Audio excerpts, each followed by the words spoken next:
belum kenal aku kan ya. Tapi nama kami yang terbaik terjadi dari Peradilan Sosial Pemerintah. Kalian panggil aku Amina aja. Sebelum itu biar kalau jujur kepada nama kata saya. Boleh perkenalan dulu. Siapa namanya namanya? Saya namanya Sofi. Oke, ini saya Aura. Aura, Sofi Aura. Saya Nelly ya. Bentar ya. Sofi, Aurel, Nelly, Bella. Oke, ini Febri. Oh, saya Febri, Bella, Nelly, Aurel, Sofi. Oke, semoga kita terus ya. Dan teman-teman di sini record ya. Jadi di sini aku pengennya tuh nggak kayak presentasi biasa. Aku pengennya tuh kita kayak saling rangkul, saling sharing gitu aja sih kayak. Jadi nggak usah ambil aku sebagai kating kalian atau sebagai pembicara, lebih kayak teman kalian yang mau sharing sesuatu gitu ya, oke? Nah, tak kira-kira ngapain sih kita di sini? Jadi aku di sini akan memenuhi tugas UAS dari mata kuliah psikologi kebiasaan, dan aku di sini akan bahas tentang insight itu, mengenai juga psikologi kebiasaan. Teman-teman tahu nggak sebenarnya insight itu apa? Insight itu kan bahasa Inggris something. Oke, jadi insight itu artinya di dalam. Dulu itu kamu, jadi di dalam kamu. Jadi aku di sini itu pengen banget mengenali diri kalian dan diri kalian sendiri. Jadi pengen banget kayak kita mengenal di dalam apa sih kita itu dan teman-teman. Ya. Jadi kenapa aku mengambil materi ini? Karena dalam beberapa penelitian dari jurnal itu ternyata banyak sekali penelitian yang bilang bahwa generasi sekarang atau Gen Z itu tuh banyak mengalami keseragaman dalam hal mengenal pengetahuan. Tapi di sisi lain itu ternyata generasi sekarang, generasi kita itu juga kurang banget untuk menampung buktinya yang kayak sekarang generasi sekarang itu kayak kalau nikah itu masih mikir dulu kan, harus dimakan dulu apa ya, kayak cukup finansialnya, cukup materialnya, cukup apa mental daripada nikah di tahunnya anaknya malah mentalnya jelek atau gimana gitu kan. Nah makanya hal itu dan makanya dengan itu aku mengambil tema insight gitu, makanya dia sebagai bukti dari kalian, nanti kalian juga di kehidupan doang, maksudnya di masa depan nanti kalian bisa tahu gitu tentang kalian. Sebelum aku gambarkan kejadiannya nanti sampai sekarang, karena kejadiannya kalian sambil makan, sambil atau apa yang terserah ya. Sambil dimakan, sambil dimakan, tapi aku gak ada minum ya. Jadi makan sama oke ya. Oke, jadi pokoknya bisa kali ini aku pengen ada kalian jalan-jalan. Family ini saya dan menjelajah dunia sendiri. Oke. Nah, selain ini langsung. Nah, kenapa kita perlu mengenal diri lebih dalam? Kenapa ya teman-teman? Ya. Makin sayang sama dia. Apa? Biar makin sayang sama betul, biar makin sayang. Betul, juga betul. Kalau ini iya betul, dia ada gampang stres. Itu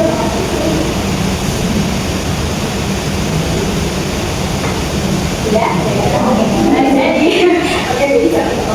jadi emang ya sebelumnya aku di sini juga masih belajar gimana sih cara mengenali diri aku, gimana sih cara mengerti diri aku. Jadi kita masih sama-sama belajar.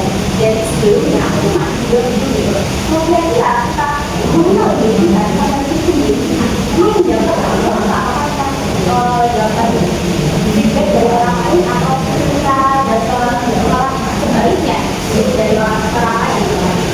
Karena setelah aku belajar, ketika aku belajar ini, kita kita memiliki diri kita juga. Artinya pandangan orang lain, bahkan pandangan kita terhadap diri kita sendiri itu berbeda. Contohnya, dulu aku insecure, terus dulu juga aku kayak apa ya, nggak merasa berguna gitu bagi orang lain. Kayak aku tuh kayak apa ya, kalau bilang kayak gak berarti sama siapapun gitu. Nah, terus setelah aku belajar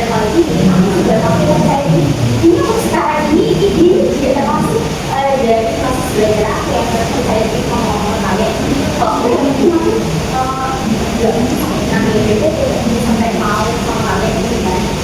Itu sih. Jadi salah satunya hal itu.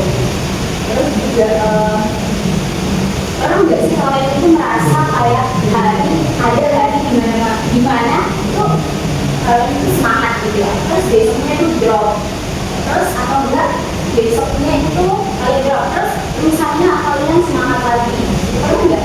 Nah, pasti kalian pernah merasakan itu. Jadi kalau kalian merasakan hal itu atau enggak gampang seperti juga, gampang benar juga kecil atau enggak, kalian juga merasa nggak berguna dari siapapun. Itu sebenarnya bukan berarti kalian nyaman atau kalian tidak kuat. Memang mental lo dalam sekarang ini seperti itu, dan memang kalian belum mengetahui kalian lebih dalam gitu. Itu aja sih. Jadi saya itu sebenarnya masih bingung kan, yang kalian sendirikan, yang kalian rasakan, yang kalian bawa, yang kalian dengar itu, kalian masih bingung kayak diri aku yang sebenarnya itu yang gimana sih? Apakah diri aku itu sudut pandang dari orang tuaku, atau diri aku itu sudut pandang dari teman-temanku, atau diri aku itu yang aku lihat di cermin dari kamera gitu kan? Pasti masih bingung. Nah, maka dari itu kenapa kita perlu mengenal diri lebih dalam, karena kalau bukan kita yang menang, siapa tahu dia mau gitu kan? Jadi kalau kita sebelum kalian pacar, sebelum kalian nikah nantinya lebih baik kenalin diri. Sebelum saya ke orang lain juga kan saya kan diri sendiri gitu. Terus juga kenapa kita perlu mengenal diri lebih dalam, agar kita itu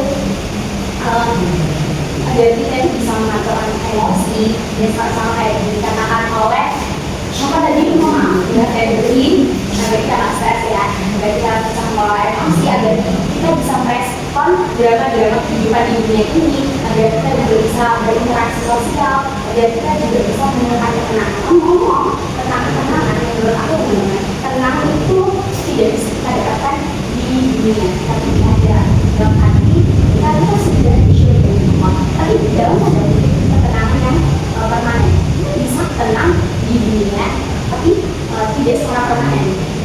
Emang kalian pernah lihat kalau kayak orang yang selama hidupnya selama 20 tahun, 50 tahun tenang, tanpa stres, tanpa berat-berat kan? Makanya itu. Bahkan orang yang meninggal pun masih didoakan semoga dengan kesehatan segala macam dengan lancar. Maka dari itu, mari kita raih ketenangan yang sementara di dunia ini agar kita mendapatkan ketenangan yang permanen yang bertahan.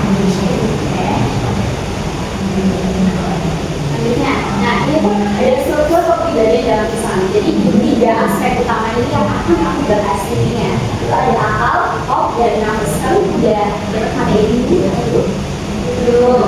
Oke. Lanjut. Yang pertama, akal.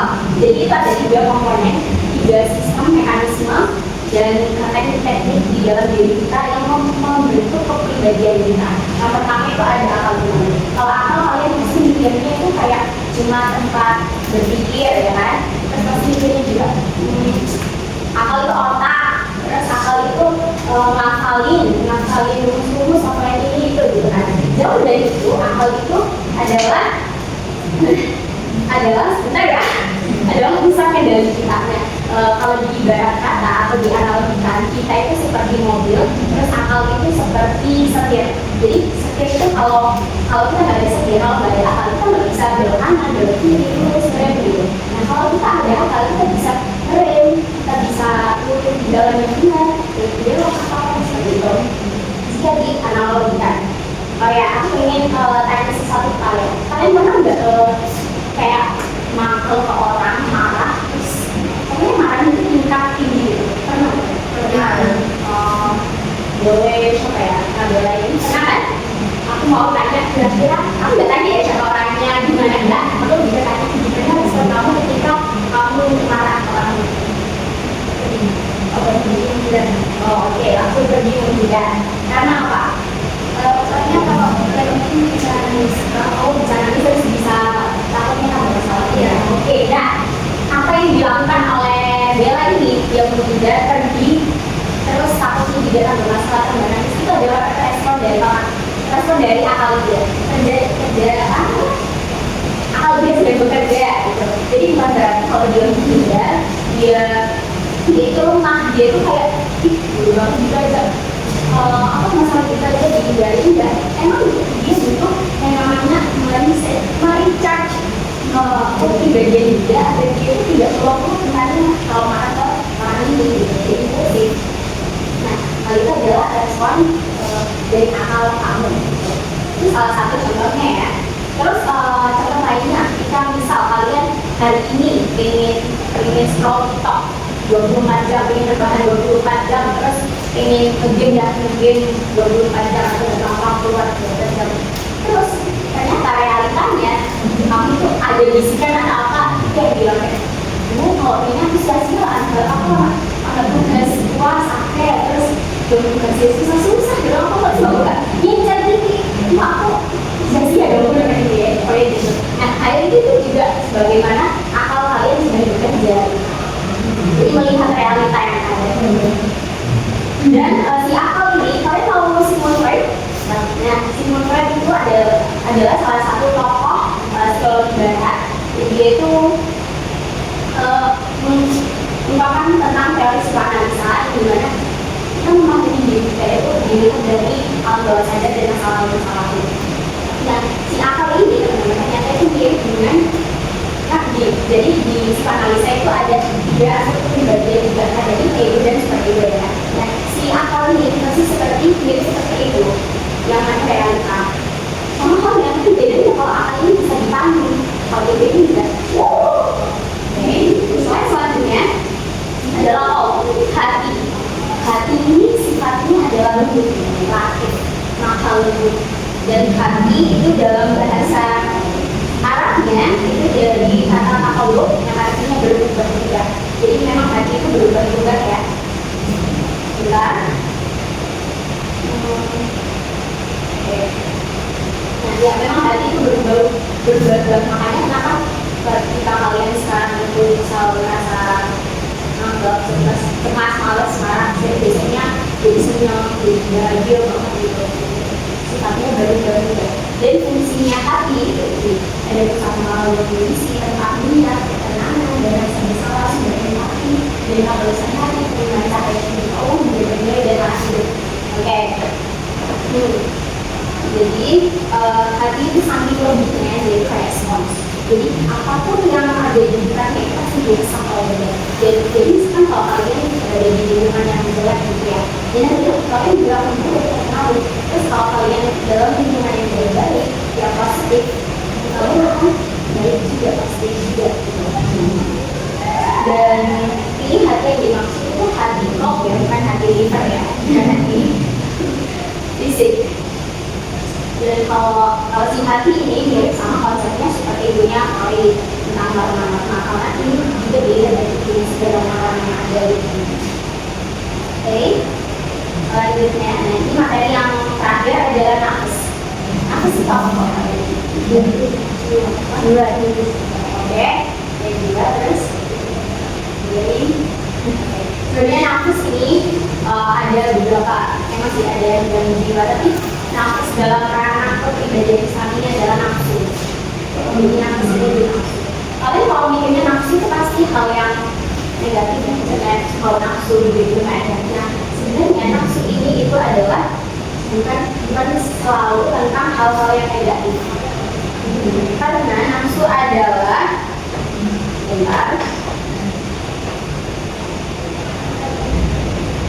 karena nafsu adalah energi dasar kita sebagai manusia. Karena kalau kita nggak punya nafsu, itu menurut aku ya bisa ngasih contohnya nafsu yang kecil, yang sederhana itu nafsu makan. Kalau misalkan kalian lapar, tapi kalian nggak punya nafsu untuk makan, gitu. Kan kalian sakit atau apa, kalian tuh nggak makan dan kalian nggak akan mati. Itu ada salah satu contoh nafsu. Nah, terus yang tingkatan nafas ini itu ada juga, ada amarah, lawamah, dan mutmainnah. Dimana amarah ini impulsif yang dimaksud itu nafsu yang asli jelek-jelek. Jadi mengikuti dorongan hawa nafsu ini, hawa nafsu kan kebanyakan ke arah negatifnya. Dan terus lawamah, tingkatan yang tengah ini itu dia mulai sadar walaupun dia melakukan hal jelek, tapi dia mulai sadar dan merasa kalau dia terus baik. Terus mutmainnah yang terakhir itu si jiwa ini, si kalian ini sudah merasa tenang, sudah merasa dalamnya dia merasa kayak diri kalian itu udah nggak ada yang namanya hal-hal negatif gitu di diri kalian. Ini energi banget diri kayak. Terus nafsu ini bisa diarahkan ke teman-teman. Dia itu menurut aku si nafsu ini kayak cewek kan susah banget ya diomongin gitu. Tapi kalau cewek ini bisa dipandang, bisa diomongin dengan baik-baik, pasti dia kayak orang itu kan. Nafsu itu kayak gitu. Kalau kamu omongin dengan baik-baik itu pasti bisa. Jadi yang ketiganya tadi itu terakhir. Jadi yang ketiganya tadi yang akal itu masih kita logika, hobi itu masih kita rasa, sedangkan nafsu itu masih kita energi atau dorongan seperti itu. Nah, terus bagaimana kepribadian terbentuk dari ketiga itu? Bagaimana sih? Kok bisa nafas akal kalau disatukan itu jadi perilaku kita, kok bisa jadi kepribadian kita gitu kan? Karena ketika akal itu kan membuat pikiran kita lebih matang lagi untuk melakukan suatu hal yang tidak impulsif. Terus hobi itu juga mengarahkan kita untuk merasakan bahwa ini masih impulsif seperti ini, dan pikiran itu seperti ini. Kalau nafas itu menggerakkan kita, kita harusnya kayak gimana? Kita harusnya berpikir seperti apa, itu langsung nafas. Nah, jadi dari dia itu bisa dibaca. Kalau kita sudah, kita kan masih belajar, yang namanya belajar pasti ada prosesnya. Sudah mendalami tiga hal itu, teman-teman, kita itu pasti akan mengenal diri kita. Jadi intinya di diri kita itu ada ini, ada kok. Jadi kita harus memahami tiga ini agar kita mengenal diri kita. Terus ada caranya, yaitu yang pertama, kalau latih akal itu dengan belajar banyak-banyak, membaca buku, terserah buku apapun. Misalkan kalau kalian suka baca webpad, novel, itu nggak apa-apa, dimulai dari itu aja. Nanti lama-lama pasti kalian kayak seru deh baca. Bisa aja ntar besoknya itu langsung baca buku itu terus kemudian biar itu melatih kita berpikir kritis gitu. Terus yang kedua itu cara bagaimana kepribadian kita dulu. Itu yaitu membersihkan. Kalau kita kan museum semua yang sama muslim, dan itu tidak dengan cara zikir, dengan cara semuanya itu pokoknya harus diniatkan dengan baik. Yang pertama itu niat sih. Jadi kalau misalnya kalian belajar, kalau ingin ke kampus, tapi kalau niatnya kalian salah, misalkan pilih kampus karena pentol makasih enak gitu misalkan. Nah, ya itu adalah salah sebenarnya kalian harusnya, dan itu niatkan belajar walaupun entah dosennya nggak masuk atau apa, itu termasuk jadi niat kalian itu ilmu itu juga masuk gitu, masuknya. Terus yang ketiga, untuk nafas itu dikendalikan. Jadi cara mengendalikan harus ada yang namanya self control. Cara mengendalikan sebenarnya saya juga pernah di sini ya, pokoknya ada banyak banget. Kalian juga bisa baca buku tentang self control itu, bagaimana mengendalikannya gitu. Nah, pokoknya salah satunya semua orang pasti kebayang kalau marah, kalau kecewa, kalau sedih pasti disuruh sabar kan ya kan? Nah, aslinya itu sabar itu menurut aku kata yang bikin muak, ya kan? Bikin muak, bikin sabar, aku belum sabar.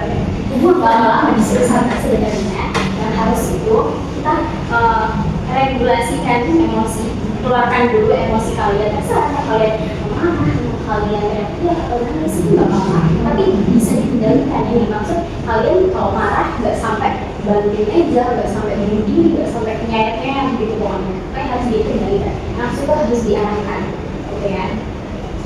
Oke. Itu adalah, nah kita adalah terakhir dari aku, dan sebelum hal itu terima kasih teman-teman karena kalian sudah mengikuti perjalanan kita. Mungkin ada dari teman-teman yang mau tanya sesuatu, boleh kita sharing dulu. Apa? Kalau ada ya, kalau nggak ada aku lanjutin. Tidak ada. Tidak, oke. Aku lanjutin. Aku boleh bawa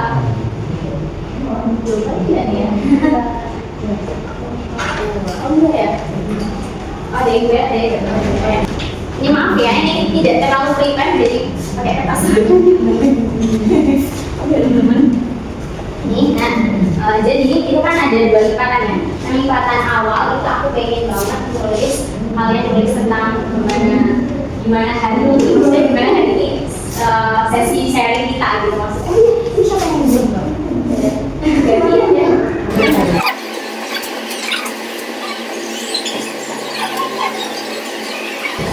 Kedua, itu aku pengen kalian nulis tentang seberapa jauhnya kalian mengenal diri kalian. Sampai dimakan. Sejauh mana sekali mengenal diri kalian.